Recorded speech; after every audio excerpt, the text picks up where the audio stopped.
हरि ओम। श्री गुरुभ्यो नमः। हरि ओम।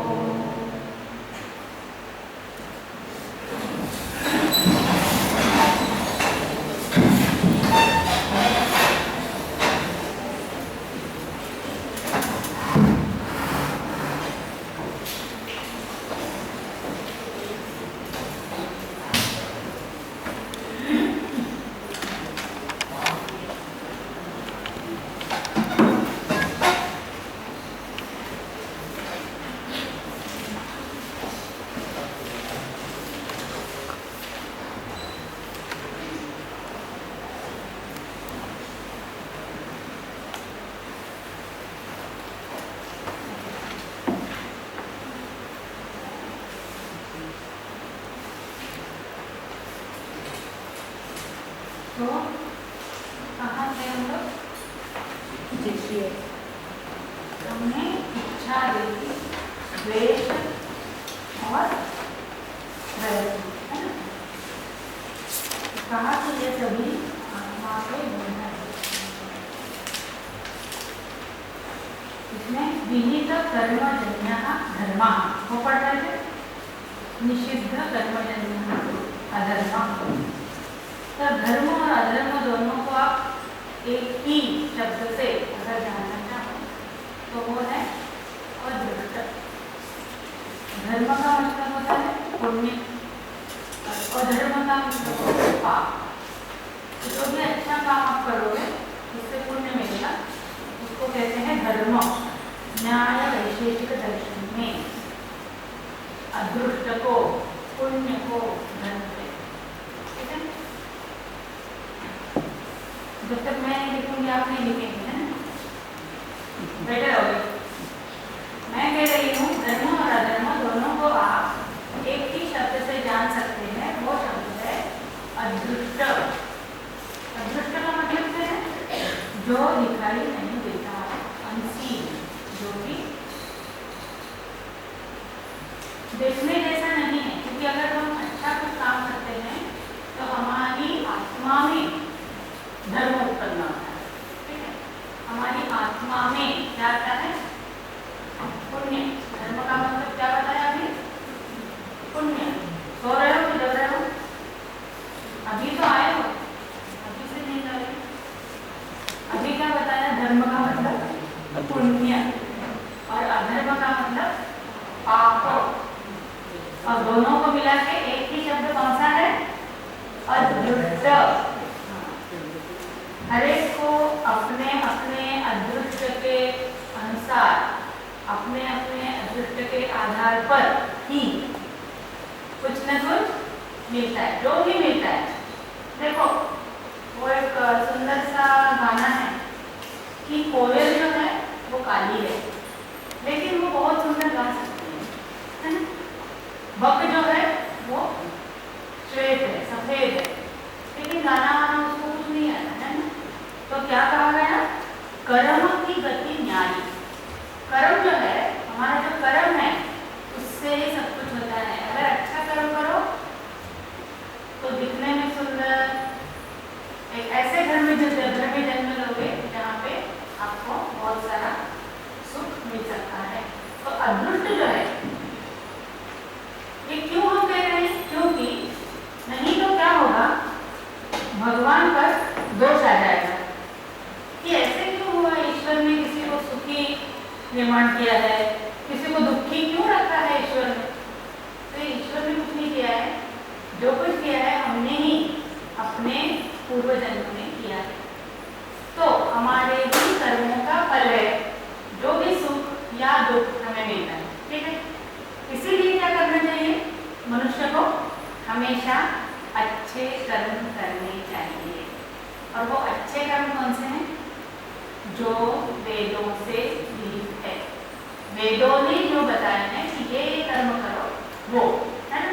तो अगर आज आप अगर कहो कि वेदों का इतना महत्व कहाँ रहा है, अगर आप इस तरह से सोचो तो ठीक है, फिर वेदों की जगह जो चीजें आई हैं आजकल, आपका कॉन्स्टिट्यूशन है इंडिया का, वहाँ पे बताई गई जो बातें हैं उनके अनुसार कर्म करो।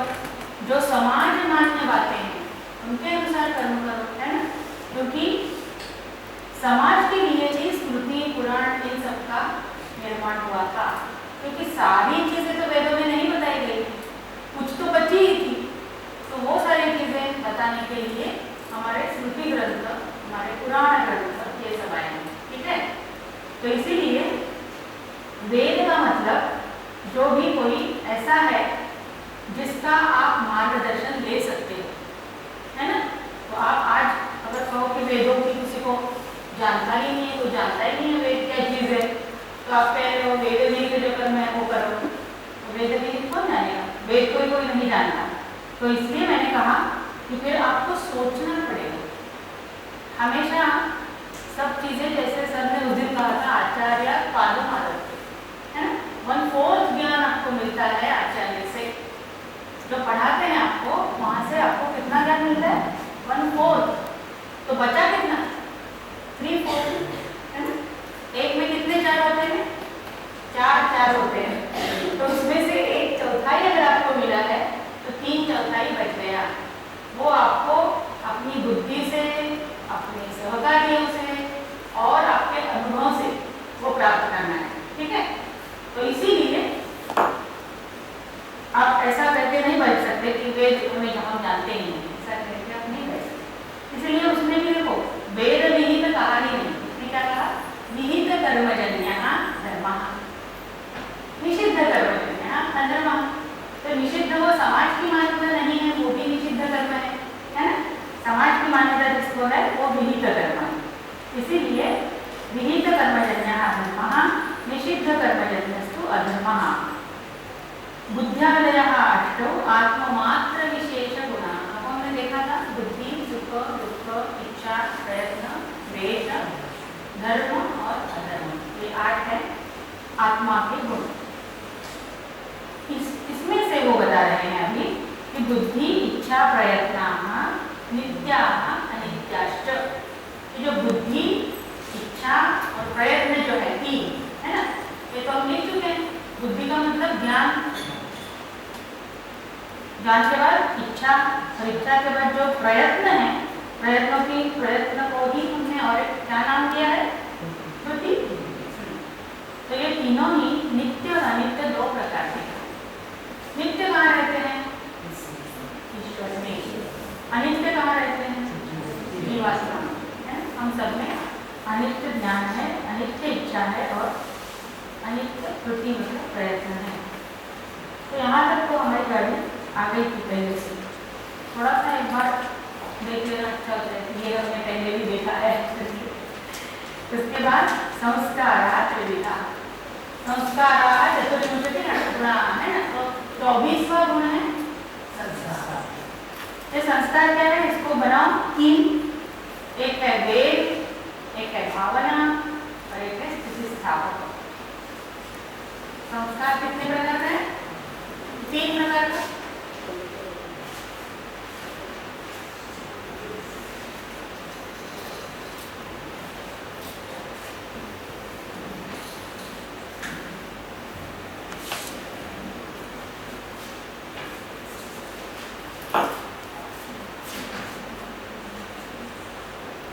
संस्कार जो है 3 प्रकार का है, एक है वेद, एक है भावना और तीसरा है स्थिति स्थापक।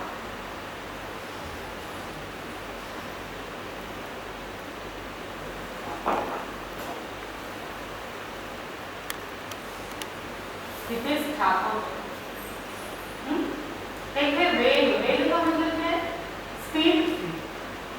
गुजरात में वेग को वेग ही कहते हैं ना। हाँ, बहुत ज़्यादा वेग से मत जाओ, बहुत कम ही क्या कहते हैं, बाइक धीरे चलाओ, बहुत ज़्यादा वेग मत पकड़ो, है ना, बहुत ज़्यादा स्पीड से मत जाओ, तो वो है वेग। दूसरा है भावना। अभी जो हमने कल ही देखा कि संस्कार मात्र जन्यम ज्ञानम लिखा था हमने, अनुभव से संस्कार उत्पन्न होता है। हमने कहा था अनुभव से इंप्रेशन उत्पन्न होता है आत्मा में। भले ही हमारा जो ज्ञान है वो अनित्य हो, लेकिन वो एक ऐसी चीज हमारे पास छोड़ के जाता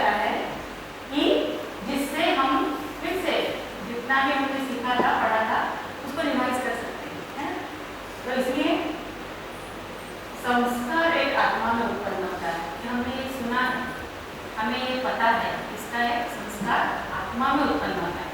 तो वो जो हम संस्कार कह रहे हैं, हमें एक्चुअली कहना चाहिए भावना आत्मा में उत्पन्न होती है, ये हमें कहना चाहिए। क्योंकि संस्कार तो 3 प्रकार का है। आत्मा में तो वेग संभव ही नहीं है। क्यों नहीं संभव? क्योंकि बताओ, ठीक से बता रहे, सोचो तो सही। आत्मा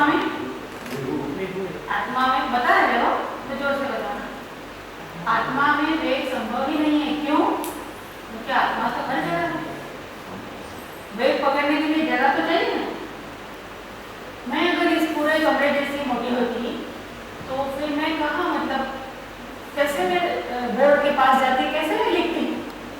वो असंभव था मेरे लिए, है ना। मेरा छोटा सा आकार है, छोटा मतलब मेरे कमरे की तुलना में छोटा आकार है, इसीलिए मेरे पास जगह है, इसीलिए मैं यहाँ वहाँ जा सकती हूँ। तो वेग जो है वो आत्मा में तो संभव नहीं है, आत्मा सर्वव्यापी है ना।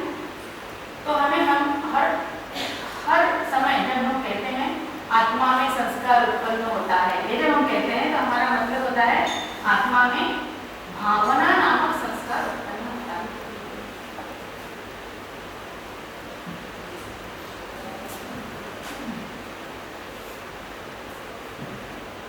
मतलब संस्कार मात्र जन्यम ज्ञान स्मृति जो कहा, स्मृति का लक्षण क्या किया? केवल संस्कार से उत्पन्न होने वाला ज्ञान, है ना। ये हमने स्मृति का लक्षण दिया। वहां भी केवल संस्कार से मतलब कौन से संस्कार से? भावना से, है ना। केवल भावना से उत्पन्न होने वाला ज्ञान ही स्मृति है, स्मरण है।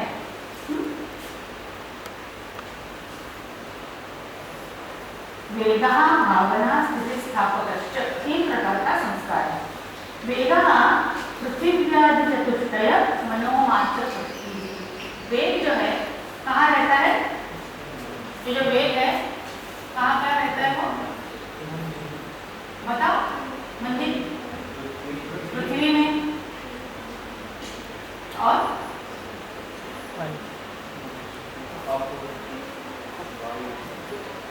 तेजस में, वायु में और मन में। ये तो हमें पहले ही पता चलना चाहिए था कि वेग जो है पृथ्वी, तेजस, वायु और मनस, इन 5 द्रव्यों में ही रहता है। क्यों? क्योंकि दूसरे जो 4 बच गए वो कौन बच गए? आकाश, काल, दिक् और आत्मा। वो चारों ही हमने क्या माने हैं? विभू, सर्वव्यापी, है ना। तो वहां वेग कैसे हो सकता है? वेग होने के लिए, स्पीड लेने के लिए हमें क्या चाहिए? जगह चाहिए। उनके पास कोई जगह नहीं है, क्योंकि उन्होंने कोई जगह छोड़ी ही नहीं है। जितनी भी जगह है पूरी को व्याप कर ये अस्तित्व में है। कौन कौन? आकाश, काल, दिक् और आत्मा। इसीलिए इन चारों को छोड़ के क्या कहा गया? जो रिमेनिंग, जो बचे हुए 5 द्रव्य है, पृथ्वी, अब तेजस, वायु और मनस, इनमें वेग रहता है। तो वेग का आधार कौन है? अब देखो एक अच्छा सा पिक्चर बनेगा। मैंने तब भी कहा था ये 24 गुण जो है उनमें से कौन किस द्रव्य में रहता है। ये अगर एक अच्छा सा क्या कहते हैं चित्र बना दो, वो मेरे लिए नहीं, तुम अपने लिए बना दो। उससे क्या होता है? वो चित्र बना के अगर आपने स्टडी टेबल के वहां कभी लगा दो, वो जो है शाहरुख या कैटरीना का फोटो लगाने से अच्छा है क्या?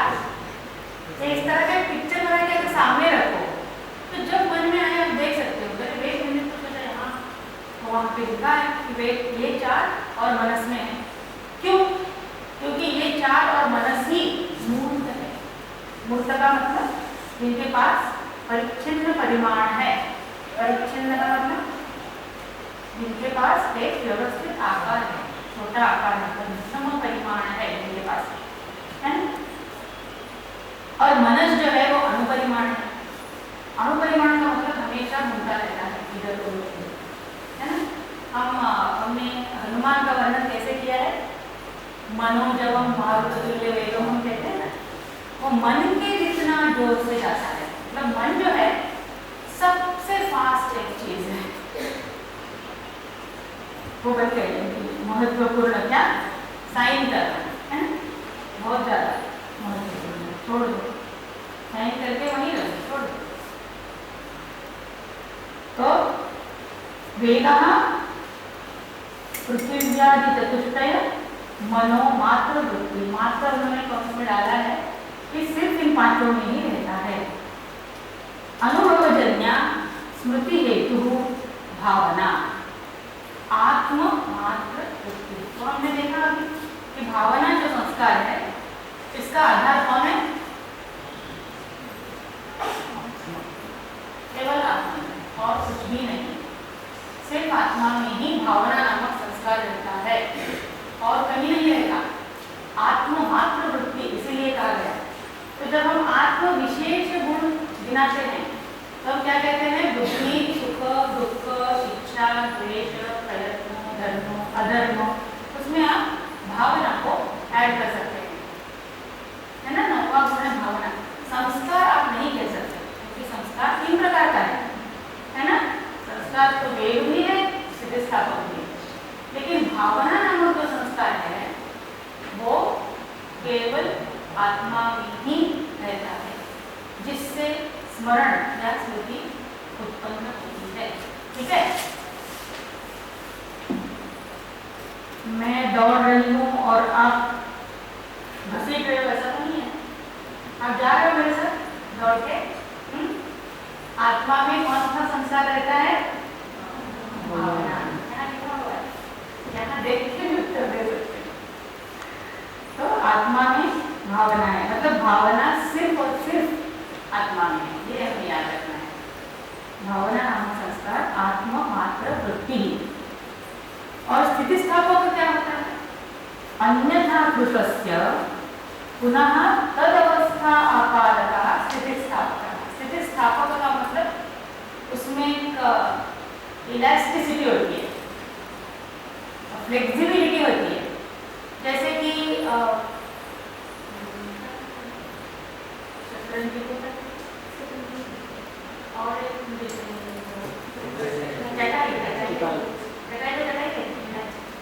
चटाई जो है उसको अगर आप ऐसे बिछा देते हो तो बाद में फिर से उसको गोल करके रख भी सकते हो, है ना। तो जो स्थिति पहले थी उस स्थिति में फिर से ये आ सकता है, स्थिति बदल भी सकता है और फिर से पहली स्थिति में आ भी सकता है। इसलिए उसने क्या कहा? अन्यथा कृत। अगर आपने वो बिछा दी तो आपने अन्यथा किया। अन्यथा किया मतलब पहले उसकी जो स्थिति थी उससे उसकी स्थिति आपने बदल दी, बिछा दी उसको, बिछा दिया उसको, इसको कटाई, उसको बिछा दिया, है ना। तो काम हो गया, चले गए सब लोग, चलो सब कुछ ठीक से रख दो, ऐसा था वैसा। तो क्या करोगे? उसको आप फिर से गोल गोल करके कोने में रख सकते हो। इसलिए वो कह रहे हैं अन्यथा कृतस्य, जो अन्यथा किया था, जो जैसा था उसका रूप बदल दिया था, जिसकी स्थिति बदल दी थी, उसको फिर से उस स्थिति में आप ला सकते हो। पुनः तद अवस्था आपादकः, फिर से वो उसी अवस्था में जा सकता है। तो उसी अवस्था में वो क्यों जा सकता है? क्योंकि उसमें स्थितिस्थापक नाम का संस्कार है। संस्कार का एक नाम है स्थितिस्थापक। अब ये कहाँ रहता है? तो ये उन्होंने कहा बस पृथ्वी में ही रहता है। पृथ्वी में मतलब कहाँ? कट वगैरह है। कट का मतलब चटाई। कट शब्द का अर्थ क्या है? चटाई। कटादि पृथ्वी मात्र वृत्ति, सिर्फ पृथ्वी में। कौन सी पृथ्वी में? वो कह रहे हैं कि एक उदाहरण ले लो, चटाई। चटाई है, अब चटाई जैसे आपको और भी सारी चीजें अगर याद आ रही है कि वो जो रबर बैंड नहीं होता, वो रबर बैंड है, ऐसी कुछ भी चीजें हैं जो कि, या फिर धनुष्य, धनुष्य की जो प्रत्यंचा होती है, आप जब बाण छोड़ते हो, आप मतलब वो धनुर्धारी जब छोड़ते थे बाण, तो ऐसे उसको खींचते थे, कहाँ तक? कान तक खींचते थे, है ना। तो ऐसे पकड़ के ऐसे कान तक उसको खींचते जाता था और प्रत्यंचा पुनः जिस स्थिति में थी उसी स्थिति में चली जाती है ना। तो इसलिए आप सोच सकते हैं कि और भी उदाहरण, उस दिन वो अजमल भाई पूछ रहे थे कि इसका और कुछ उदाहरण है क्या, तो ये हमारा काम है कि इसका और एक उदाहरण मैं सोचकर पता लगाऊं और ये मैं अपनी परीक्षा के पेपर में लिखूं। मैं जब छोटी थी ना, जब कॉलेज में थी, तो हमेशा मुझे ये लगता था कि ये सर तो ये पढ़ा रहे हैं, उन्होंने जो पढ़ाया वही अगर मैं पेपर में लिखूं क्या ग्रेटनेस होती। हमेशा मैं ऐसे सोचती थी कि वो जो भी पढ़ा रहे हैं मुझे उसमें और भी कुछ अपनी तरफ से ऐड करना चाहिए। जब तक आप ये नहीं सोचते तब तक आप कुछ भी ज़्यादा सोचने के लिए तैयार ही नहीं होंगे कि भाई हमें और एक उदाहरण बताओ, और एक उदाहरण मैं ही बताओ, तुम खोज करो, तुम पता लगाओ। तो मैंने अभी बता दिया, मुझे याद आया कि वो धनुष्य का हम ऐसे हम नहीं धनुर्धारी ऐसे करते हैं पर छोड़ देते हैं तो फिर से वो अपनी स्थिति में चला जाता है। मतलब उसको इस तरह से तानना भी संभव है, एक्सपांड करना भी संभव है, और छोड़ने से वो फिर से अपनी स्थिति में चला जाता है। तो वो भी स्थिति स्थापक का ही एक उदाहरण हो, लेकिन ये मैंने आपको दिया है तो आप और भी उसके लिए खोज करो, ठीक है। हर एक चीज के लिए आप खोज करो, जिस जिस चीज का जो जो उदाहरण यहाँ पे दिया हुआ है ना, इसमें आप और भी उदाहरण खोजो कि अच्छा इस तरह का ये उदाहरण हो सकता है क्या। फिर आपको तो पता है परीक्षा कैसे करनी है, परीक्षा कैसे करनी है, लक्षण जो है वो कहीं अव्याप्त तो नहीं हो रहा, कहीं अतिव्याप्त तो नहीं हो रहा, कहीं कुछ गड़बड़ी तो नहीं बोल दिया कि जो असंभव है ना। इस तरह से परीक्षा करनी है कि मैंने ये उदाहरण खोज तो निकाला, लेकिन ये यहाँ बैठता है कि नहीं बैठता है, वो भी आपको उसका भी विचार करना है। जब ये विचार करोगे उसके बाद अगर वो ठीक से लक्षण बैठ रहा है तो ये आपका कॉन्ट्रीब्यूशन हो गया। एक और उदाहरण खोज के निकाला, है ना। जैसे वो सदृशः गवया चला आ रहा है, चला आ रहा है, चला है। जब भी आप उपमान प्रमाण पढ़ोगे तो आपको वही मिलेगा। वैसे वात्स्यायन भाष्य में और भी उदाहरण दिए हैं, लेकिन वो आप जाके पढ़ो, मैं नहीं बताऊंगी। वात्स्यायन भाष्य पढ़ो आप जाके, ठीक है, तो आपको और भी उदाहरण मिलेंगे। लेकिन आप और भी उदाहरण सोचो, मैं ये कह रही हूँ, आप और भी उदाहरणों के लिए खोज करो। कटाही पृथ्वी मात्र वृत्ति, ये क्या हो गया, इति गुणा। ये क्या हो गया, गुणों का विवेचन पूरा हो गया। तो कहाँ से चले थे, द्रव्य गुण, है ना। तो आप अभी भी गुणों में हो क्योंकि आप बुद्धि में हो, अभी यथार्थ अनुभव तो आपका चल रहा है उधर, तो फिर तो आपका फिर से यथार्थ अनुभव चलने वाला है। जब तक शब्द प्रमाण की चर्चा पूरी नहीं होती तब तक आपकी यथार्थ अनुभव और उसका साधन जो शब्द प्रमाण, उसकी चर्चा पूरी नहीं होती। तो वहाँ तो आप यथार्थ अनुभव में अभी भी है ना।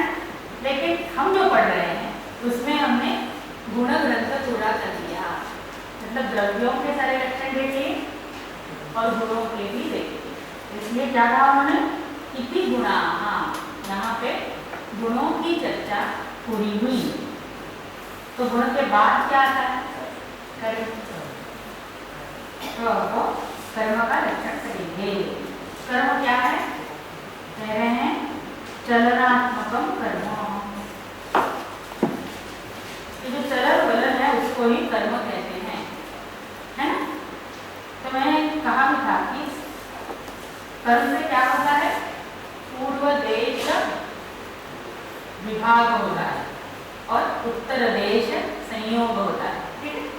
कर्म से क्या होता है, पहले देश में, यहाँ जो मैं खड़ी हूँ, अगर मैं यहाँ आ जाऊँ तो क्या होगा, पहले देश का विभाग हुआ। विभाग मतलब वहाँ से मैं डिवाइड हो गई, वहाँ से मैं चली गई, और अब इस देश से मेरा पैर संयुक्त हुआ, इसका मतलब उत्तर देश संयोग। तो ये सारा कर्म का परिणाम है, कौन सा, पूर्व देश विभाग और उत्तर देश संयोग। और ये कैसे होता है, चलन से होता है, चलने से होता है। चलन का मतलब हिलना, चलना मतलब हमेशा आपको पैरों से नहीं चलेंगे, मैं ऐसे ये भी तो क्रिया कर रही हूँ लिखने की, है ना। तो क्रिया तो है वहाँ पे, तो हर जगह आप देखोगे कि पूर्व देश विभाग और उत्तर देश संयोग यही होता है कर्म से। तो क्रिया, क्रिया का विभाग, वो सब देखो। देखो क्रिया का कैसा है, क्रिया, क्रिया का मतलब क्या, कर्म। देखो क्रिया, क्रियातः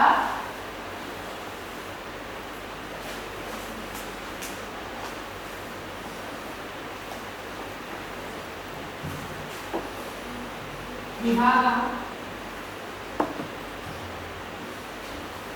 भागा मतलब पूर्व देश विभाग है, पहले देश से विभाग हो गया।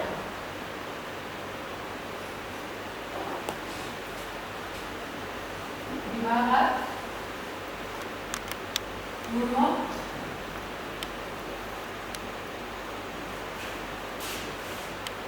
देश संयोग नाशः।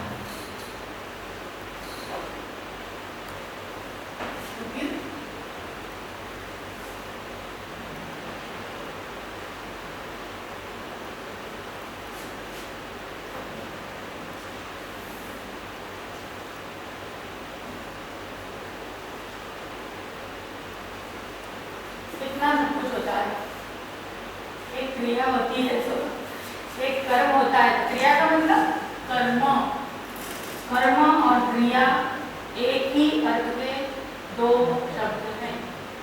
आप क्रिया भी लिख सकते हैं, आप कर्म भी लिख सकते हैं। क्रिया से क्या क्या होता है, देखो क्रिया होने से पूर्व देश से विभाग होता है ना, पूर्व देश से विभाग। तो पूर्व देश से विभाग होने से क्या होता है, पूर्व देश से जो संयोग था उसका नाश होता है, और फिर उसके बाद उत्तर देश संयोग होता है ना। इसके बाद क्या होता है, इसके बाद क्रिया समाप्त। इसके बाद अगर आपको लिखना ही है तो आप क्या लिखोगे, क्रिया नाशन। अगर लिखना है तो क्या लिखोगे, क्रिया समाप्त हो गई। वहां क्रिया ने क्या किया, पूर्व देश से विभाग किया, उस विभाग से पूर्व देश से जो संयोग था उसका नाश हो गया। उसके बाद क्या हुआ, उत्तर देश से संयोग हो गया। उसके बाद खड़ी हो गई ना, मैं खत्म हो गई क्रिया नाशा। तो उसके बाद अगर आपको कुछ लिखना ही है तो देखो क्रिया नाशा। क्रिया जैसे शुरू, तो कितने ये कहते हैं हर एक में एक एक क्षण लगता है, ऐसे मानना है। क्रिया, क्रिया से विभाग, विभाग से संयोग बनाना, संयोग बनाने से उत्तर देश संयोग, और फिर क्रिया का खत्म होना, ऐसे मानना। देखो तो जल्दी याद रहे। तो कर्म की व्याख्या क्या थी, कर्म का व्याख्या नहीं, व्याख्या का मतलब होता है एक्सप्लेनेशन हिंदी में। कर्म का लक्षण क्या किया, चलनात्मकम कर्म, कर्म होता है चलनात्मक। और कर्म के कितने प्रकार बताए थे, देखो सभी लिखने लगे, 5 ना, किसी को तो याद है कि 5 प्रकार बताए, कौन से उत्क्षेपण, अवक्षेपण, आकुंचन, प्रसारण और 5। तो एक का लक्षण बताए। पूर्व देश संयोग हेतु, अगर आप कंदूक बॉल ऊपर बैठे तो ऊपर की दिशा से उसका संयोग होगा, है ना। दिशा क्या है, द्रव्य है, तो दिशा से उसका संयोग होगा। पूर्व देश संयोग हेतु, ये क्यों हुआ, उत्क्षेपण, ऊपर फेंकने से, तो ऊपर जाने की क्रिया है, ऊपर फेंकने की क्रिया है, उसको क्या कहते हैं, उत्क्षेपण। ठीक है, उसका लक्षण हुआ पूर्व देश संयोग हेतु। पूर्व देश से संयोग होने का जो कारण है वो है उत्क्षेपण क्रिया। अधोदेश संयोग हेतु अपक्षेपण, अब नीचे की तरफ अगर उसी बिंदु को उसी बॉल को फेंको तो क्या होगा? अधोदेश संयोग होगा। तो अधोदेश संयोग होने का कारण अपक्षेपण नामक क्रिया है ना। अधोदेश से संयोग किस क्रिया से होता है? अपक्षेपण नामक क्रिया से होता है। उत्क्षेपण, अपक्षेपण। उसके बाद शरीर सन्निकृष्ट संयोग हेतु आकुंचनम। शरीर के नजदीक अगर कोई चीज है और उससे अगर संयोग हो रहा है तो उसको आप कहते हैं आकुंचन। इसको कहा गया कि जिस चीज से आपका हाथ का ये उदाहरण लेते हैं कि हाथ जिस चीज से वक्र हो रहा है, मतलब टेढ़ा हो रहा है, हाथ जिस चीज से टेढ़ा हो रहा है उसको हम कहेंगे आकुंचन। और जिस तरह से हाथ सीधा हो रहा है उसको हम कहेंगे प्रसारण। तो ये हो गया आकुंचन, ये हो गया प्रसारण। तो इसलिए किसी कमेंटेटर ने कहा है कि वक्रता संपादकम कर्म, जिससे हमारे हाथ में एक उदाहरण हाथ का लिया मैंने, वक्रता आती है तो वक्रता संपादकम कर्म आकुंचन और रुजुता संपादकम कर्म प्रसारण। आप कहाँ से आते हैं? लेकिन हम पहले क्या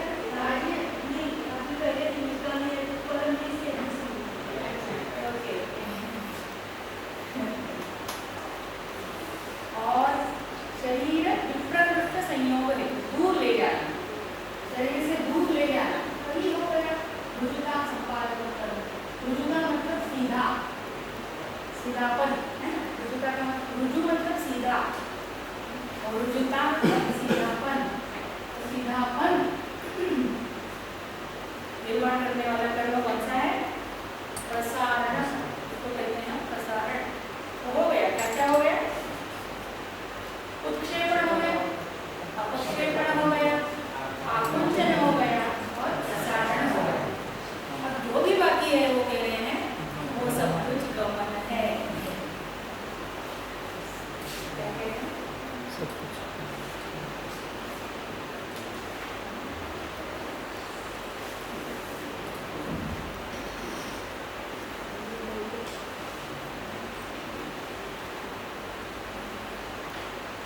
अन्यत् सर्वम गमनम।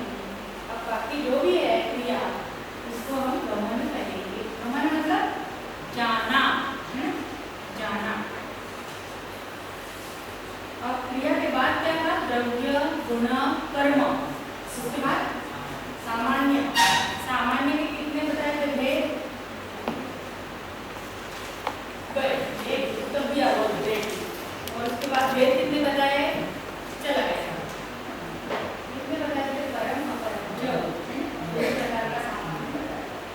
तो अभी क्या कह रहे हैं? अभी उसका लक्षण कर रहे हैं। कैसे लक्षण किया?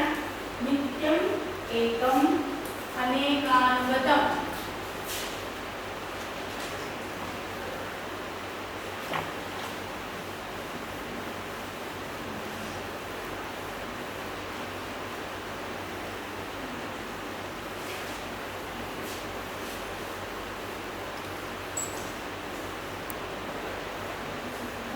से देखा था तो उसमें नित्यत्व है, एकत्व है और अनेक समवेतत्व है। तो सामान्य क्या चीज है?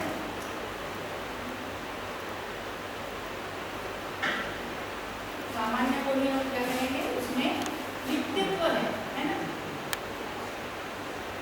तो किन किन धर्मों के आधार पर इसका लक्षण हुआ? सामान्यम, नित्यम। पहला सामान्यम एकम, उसमें क्या है? एकत्व। और तीसरा अनेक समवेतत्व है ना।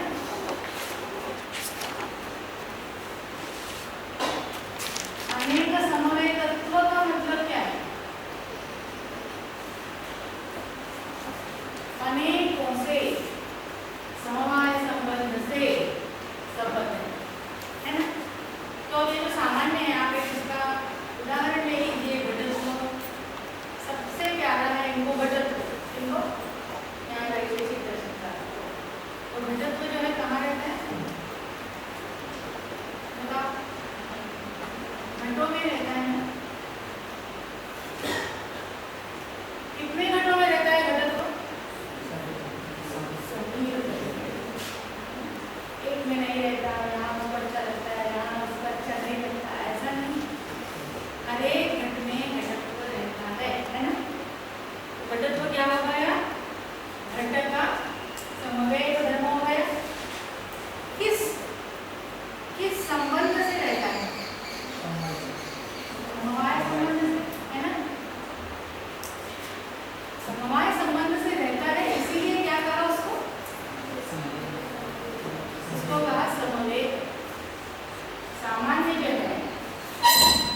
जितने भी व्यक्ति हैं उनमें ये सामान्य समवाय संबंध से है।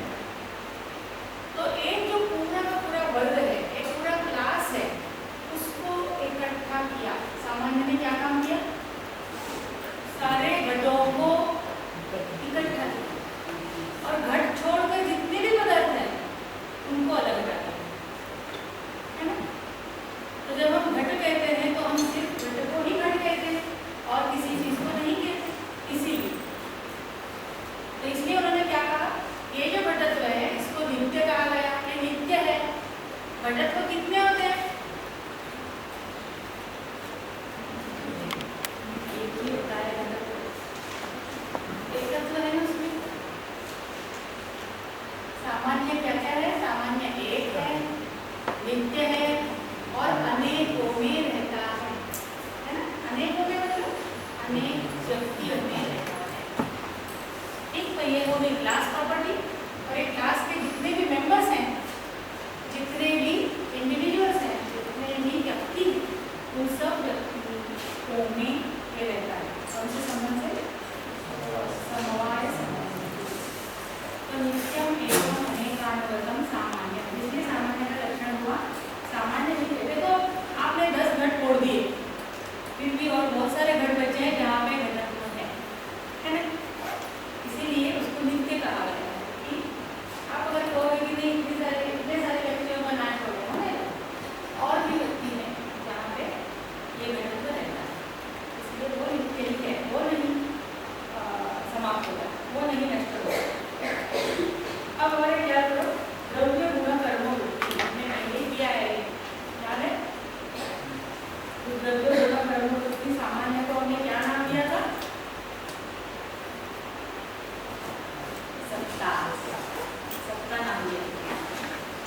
सामान्य है वो कहाँ रहता है? देखो ये हमेशा याद रखो, द्रव्य गुण कर्म तीन और सामान्य विशेष समवाय अभाव, ये दो ग्रुप्स।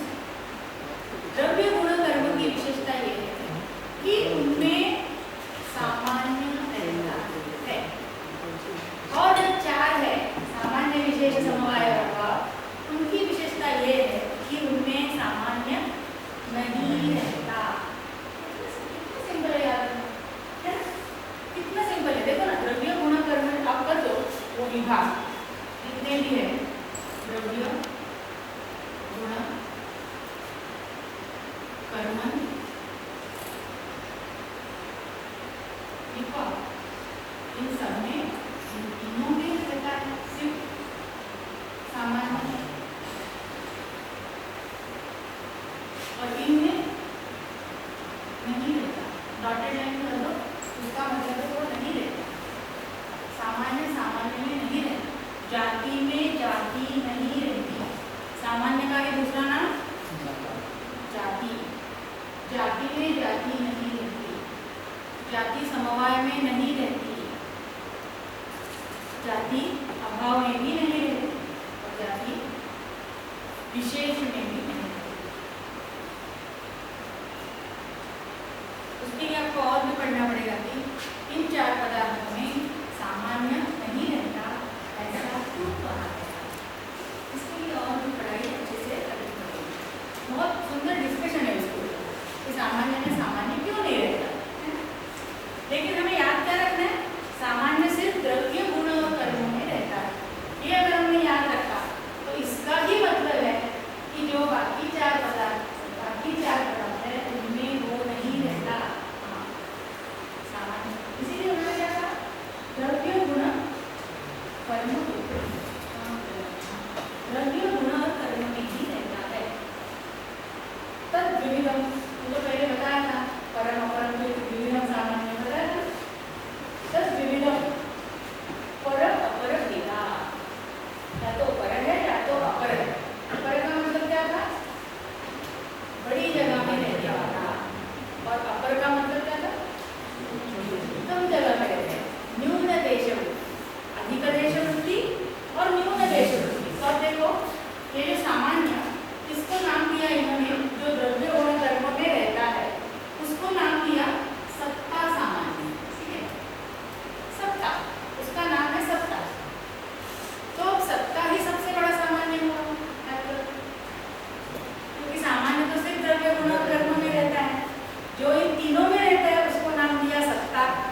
जो कर्मत्व है वो गुण और द्रव्य में नहीं रहता, यहीं पे रहता है। तो देखो ये इतना एरिया बड़ा था और सत्ता का बड़ा कितना एरिया है, द्रव्य गुण कर्म, इसको आपको छोटा करना पड़ेगा कर्मत्व के लिए, क्योंकि कर्मत्व सिर्फ इतना ही, इतनी ही जगह में रहता है कर्मत्व। गुणत्व जो है सिर्फ इतनी ही जगह में रहता है, और द्रव्यत्व जो है वो सिर्फ इतनी ही जगह पर, मतलब सिर्फ द्रव्यों में रहता है। तो क्या हो गया, सत्ता से द्रव्यत्व गुणत्व कर्मत्व छोटे हो गए, छोटे हो गए, तो क्या हो गए, अपर सामान्य। सत्ता है पर सामान्य और ये हो गए अपर सामान्य, है ना। कौन कौन, द्रव्यत्व गुणत्व कर्मत्व, किसकी तुलना में, सत्ता की तुलना में। अब अगर आपको तो पता है सब, आपके द्रव्य कितने हैं, 9 है, गुण कितने हैं, 24 है, कर्म कितने हैं, 5 है। तो एक एक में अब देखो पृथ्वी में क्या है, पृथ्वीत्व है कि नहीं, पृथ्वी में है पृथ्वीत्व। अब ये जो पृथ्वीत्व है उसकी तुलना अगर आप द्रव्यत्व से करोगे तो द्रव्यत्व क्या हो गया, बड़ा सामान्य हो गया, बड़ा हो गया। क्यों बड़ा हो गया, क्योंकि सारे 9 द्रव्यों में वो रहता है। एक बार हमने द्रव्यत्व कह दिया तो dravyatva is in prithvi, it is in ap, it is in tejas, vayu, akasha, 9 के 9 द्रव्यों में द्रव्यत्व रहेगा। लेकिन आपने पृथ्वी को कह दिया, अब क्या होगा, जल रहेगा नहीं रह सकता, तो जलत्व कह दिया, जल में नहीं रहेगा, जलत्व कह दिया, तो ठीक है, तो जलत्व पृथ्वी में रहेगा नहीं रहेगा। ऐसे करते करते आपको पता चलेगा पृथ्वीत्व जलत्व ये सब द्रव्यत्व से छोटे हैं, क्योंकि द्रव्यत्व 9 द्रव्यों में रहता है और पृथ्वीत्व पृथ्वी में, जलत्व जल में, वायुत्व वायु में, एक एक द्रव्य में अपने अपने स्थान में हो रहते हैं, इसलिए वो छोटे हो गए। ठीक है, तो वही द्रव्यत्व है जो अभी अपर सामान्य था, अभी था अपर सामान्य, अभी मतलब जब हम उसकी तुलना सत्ता से कर रहे थे, जब हम सत्ता और द्रव्य के बारे में सोच रहे थे तो द्रव्यत्व था छोटा। अब हम द्रव्यत्व और पृथ्वीत्व की तुलना जब कर रहे हैं तो द्रव्यत्व हो गया बड़ा, है ना। तो ये चर्चा हमने पहले भी की है, लेकिन याद दिला गया कि एक ही चीज बड़ी और छोटी कैसे हो सकती है। तो मैंने वो आपको उदाहरण दिया कि आप छोटे भाई से बड़े हो, बड़े भाई से छोटे हो, तो आप छोटे और बड़े क्या एक ही रहते हो, नहीं। अगर बड़े भाई से तुलना कर रहे हैं तो आप छोटे, लेकिन छोटे भाई से तुलना अगर आप कर रहे हैं तभी आप बड़े, तभी आप तभी बड़े हैं। तो ये याद रखो, ऐसे हो सकता है, ये विरुद्ध धर्म नहीं है, है ना। बड़ा होना और छोटा होना ये विरुद्ध नहीं है, ये क्या है, सापेक्ष। इसके लिए क्या शब्द रहेगा, सापेक्ष, क्योंकि आप द्रव्यत्व को अपेक्षा है, द्रव्यत्व को मैंने अगर पूछ दिया आपसे द्रव्यत्व पर सामान्य है कि अपर सामान्य है, तो आप क्या कहोगे, मैम किसकी तुलना है। अगर आपने इतनी अच्छी तरह से पढ़ा होगा तभी, नहीं तो आपको पता नहीं आपको कुछ बोल रही थी, है ना, ऐसे होने वाली अवस्था। लेकिन अगर समझ गए तो आप क्या कहोगे, मैम तुलना किससे करेगा, तभी हम बता सकते हैं कि ये पर है कि अपर है। मतलब ये पर है कि अपर, ये एक स्वतंत्र प्रश्न नहीं हो सकता। इसके लिए हमें किससे तुलना की जा रही है ये ज्ञान आवश्यक है। ठीक है, तो मैं कहूँगी अरे मैं पर सत्ता के बारे में बोलूँ, हाँ तो वो अपर है, पर सत्ता नहीं कह दिया तो वो अपर हो गया। अरे पृथ्वी से तुलना करेंगे तो वो पर है। ठीक है, इसीलिए इसको क्या करेंगे, पर और अपर को क्या है, सापेक्ष। सापेक्ष का मतलब जिसको किसी दूसरी चीज की अपेक्षा होती है, निरपेक्ष नहीं है। सापेक्ष का मतलब क्या है, निरपेक्ष नहीं है, स्वतंत्र नहीं है, अपने आप में वो आप उसका उत्तर नहीं दे सकते, पर